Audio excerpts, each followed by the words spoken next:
চিত্রনায়ক সালমান শাহ হত্যাকাণ্ডের আদালতের নির্দেশ ২৯ বছর পর নতুন এই মামলায় যারা ফেঁসে গেলেন এবং সেই সাথে তদন্তের পর এই মামলা কোন দিকে মোড় নেয়, কারা কারা এখানে অভিযুক্ত হয়েছেন এবং গত ২৯টি বছর ধরে নীলা চৌধুরী, সামিরা আর শাবনূরকে ঘিরে নানা কথাবার্তা, সেই সাথে দর্শকদের নানা ক্ষুব্ধ প্রতিক্রিয়া, সব মিলিয়ে ২৯ বছর পার হলেও এই মামলার বিভিন্ন সময় বিভিন্ন মোড় নিয়েছে। সর্বশেষ আদালতে নির্দেশ দিয়েছে মামলাটি পুনঃতদন্ত করার।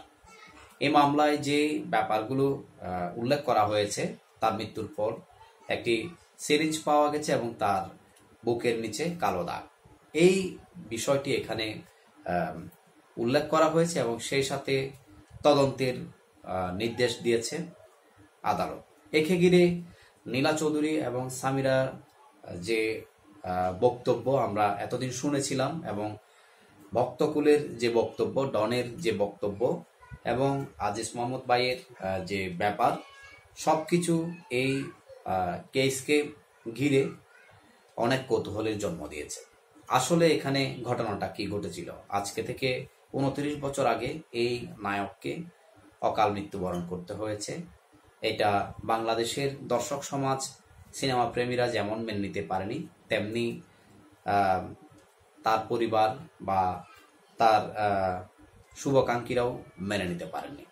যাই হোক, আজকে ২৯ বছর পর নীলা চৌধুরীর ভাই আলমগীর সাহেব তিনি এখানে এজাহারভুক্ত কারা কারা আছেন তাদের নাম প্রকাশ করেছেন। আমি বিস্তারিত আরো গভীর আলোচনায় কারা কারা আসামি হয়েছেন আমি তাদের কথা এখানে তুলে ধরব। তার আগে এই নায়ক সম্পর্কে আমরা যদি বলি, তার যে স্টাইল, তার যে চশমার ব্যাপার, যে মাথায় যে ক্যাপ এবং সর্বোপরি তার যে ফ্যাশনের জায়গাটা, এটা আসলে ৯০ দশকের ইয়াং জেনারেশনের মধ্যে যে ব্যাপক সাড়া জাগিয়েছে, এটা আসলে অন্য কারো দ্বারা সম্ভব হয়নি। শুধুমাত্র সিনেমা দিয়ে তিনি দর্শকদের মন জয় করেছেন তেমন নয়, তার অন্যান্য যে যোগ্যতা, বিশেষ করে স্টাইলিস্ট আইকন হিসাবে ব্যাপক আলোড়ন সৃষ্টি করেছিলেন। ২৭টি সিনেমা দিয়ে ৩ বছরের ক্যারিয়ারে ইতি টেনেছেন। এই ২৭টি সিনেমায় দর্শক নন্দিত হয়েছেন। অনেকে তাকে নিয়ে অনেক কথা বলেন, তিনি জাতীয় চলচ্চিত্র পুরস্কার পাননি বা তার সময় কতটা মানে সিনেমা তার হিট হয়েছে ইত্যাদি ইত্যাদি, অনেকে অনেক কথা বলতে পারেন। বাট এখানে বলিউডে যে ব্যাপারগুলো আপনারা দেখেন, সিনেমা হিট, কোন ছবিতে কে অভিনয় করবে ইত্যাদি ইত্যাদি, সেই সময়ে বাংলা চলচ্চিত্রেও আজিজ মোহাম্মদ ভাইয়ের নাম একটু আগে শুনেছেন, তাদের একটা বলয় ছিল, প্রভাব ছিল, সিন্ডিকেট ছিল, বিভিন্ন বিষয় এখানে জড়িত ছিল। কে পুরস্কার পেয়েছে, কে পাননি, সেটা বড় কথা নয়। দর্শকের কাছে তার যে গ্রহণযোগ্যতা, জনপ্রিয়তা, এটা যে তুঙ্গে উঠেছিল, এটা এক জীবনে অন্য কোনো নায়ক বাংলাদেশে পাননি। ইভেন আমাদের শ্রদ্ধেয় নায়ক রাজ রাজা সাহেব, তিনি বাংলা সিনেমার নাম নিলে তাকে এখানে নাম নিতে হয়। সেই মানুষটা কতটুকু জনপ্রিয়তায় উঠেছিলেন আমি জানি না। We to respect him his, আমি তারকে এখানে কোনো ধরনের অসম্মান করছি না, বাট আমরা যে প্রজন্ম সালমান শাহকে দেখেছি, তার যে জনপ্রিয়তা, এটা আসলে বলে শেষ করা যাবে না। মেয়েরা যে তার প্রেমে একেবারে পাগল ছিল সেটা না, ছেলেদের কাছেও সালমান শাহ ফিদা ছিলেন। তো যাই হোক, আপনারা যারা ৯০ বা ৮০ দশকের জন্ম, আপনারা যারা বাংলা সিনেমা দেখেছেন, তৎকালীন সময়ে মোটামুটি ম্যাগাজিন পড়তে জানেন বা পত্রিকা পড়তে জানেন, তো সেই সময়ে টিনেজ বা তরুণরা জানেন কিয়ামত থেকে কিয়ামত ছবির রিলিজের পর একটা কথা উঠেছিল সালমানকে বলিউডে অভিনয় অফার সম্পর্কে। তখন তো এই ধরনের ফেসবুক, ইউটিউব কোনো কিছুই ছিল না, তখন ছিল আমাদের কাছে পত্রিকার বিনোদনের যে জগৎ এবং সেই সাথে ম্যাগাজিনের একটা ব্যাপার, এই নিয়ে আমাদের খবরের আদান প্রদান। তো সেই সময়ই ওখান থেকে পাওয়া, আপনারা চাইলে বিভিন্ন ম্যাগাজিনের সেই বিষয়গুলো হয়তো এখনো পাবেন, কপিগুলো দেখে নিতে পারেন বা গুগলে সার্চ দিয়ে নিতে পারেন। তো এই জায়গাতে যদি আজকে নায়ক বেঁচে থাকতেন, বাংলা সিনেমা আর বলিউড সিনেমার মধ্যে ভাষাগত যে পার্থক্য সেটা এবং প্রিন্টগত কিছু পার্থক্য ছাড়া কাহিনী বা অন্য কিছুর সাথে তেমন একটা 90 দশকে খুব একটা পার্থক্য ছিল না। তো সেই জায়গা থেকে তারা অনেকটা এগিয়ে গেছে প্রযুক্তিগত দিক থেকে এবং যুগোপযোগী সিনেমা বানাচ্ছে, টাক্কা দিচ্ছে কি বলে হলিউডের সাথে। তো সব মিলিয়ে স্টারডমের একটা ব্যাপার আছে, মেগা স্টারের একটা ব্যাপার আছে।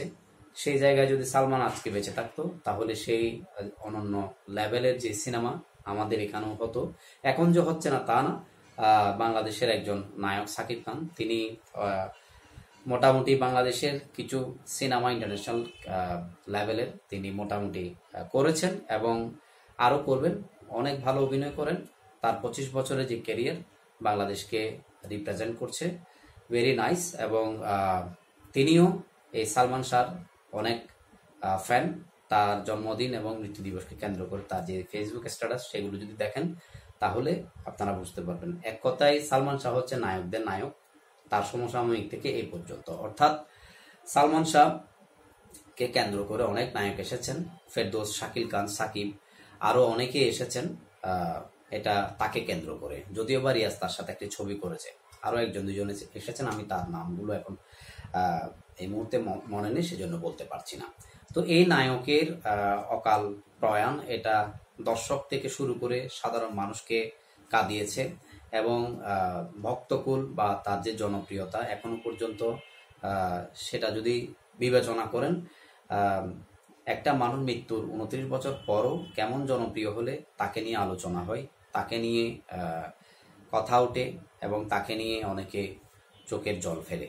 তো এই নায়ক আমাদের মাঝ থেকে গত হয়েছেন 29 বছর পর বিভিন্ন পরিক্রমায় তার যে হত্যা মামলা সেটি বিভিন্ন সময় বিভিন্নভাবে মোড় নিয়েছে। সর্বশেষ এখন সেটি 11 জনকে আসামি করে একটি এজাহার হয়। মামলার এজাহারে প্রথম আসামি হিসেবে নাম রয়েছে সামিরা হকের, তার প্রাক্তন স্ত্রী। এরপর রয়েছেন শাশুড়ি লতিফা হক লুসি, তারপরে ব্যবসায়ী আজিজ মোহাম্মদ ভাই, যাকে আজিজ মোহাম্মদ ভাই হিসাবে চিনেন অনেকে। তো এছাড়া রয়েছেন চলচ্চিত্রের খলনায়ক ডন, রেজবি আহমেদ ফরহাদ, নজরুল শেখ ডেভিড, রাবিয়া সুলতানা রুবি, মোস্তাক ওয়াইদ এবং সালমানের বাসা গৃহকর্মী আবুল হোসেন।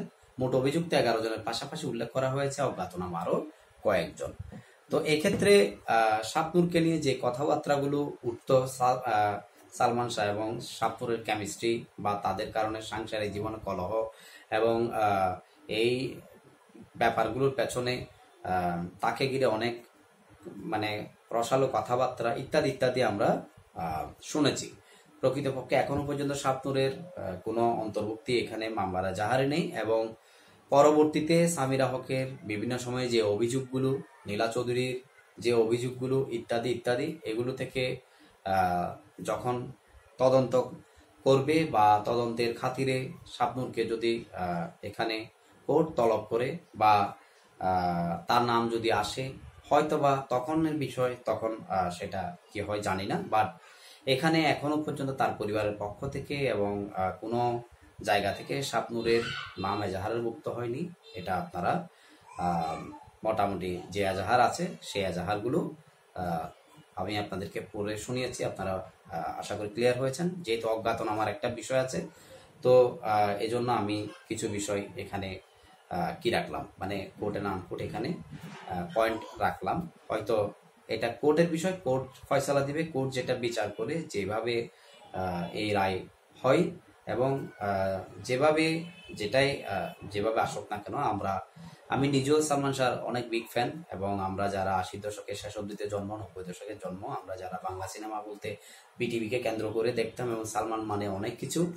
আমি সালমানের আত্মার মাগফিরাত কামনা করি এবং সেই সাথে এই ঘটনার প্রকৃত সত্য কি সেটা উদ্ঘাটন হোক এবং এটা যদি আত্মহত্যা না হয়ে হত্যা কোনো ব্যাপার হয়ে থাকে অবশ্যই দোষীদের বিচার হোক, সে কামনাই এখানেই বিদায় দিচ্ছি। দেখা হবে নেক্সট ভিডিওতে।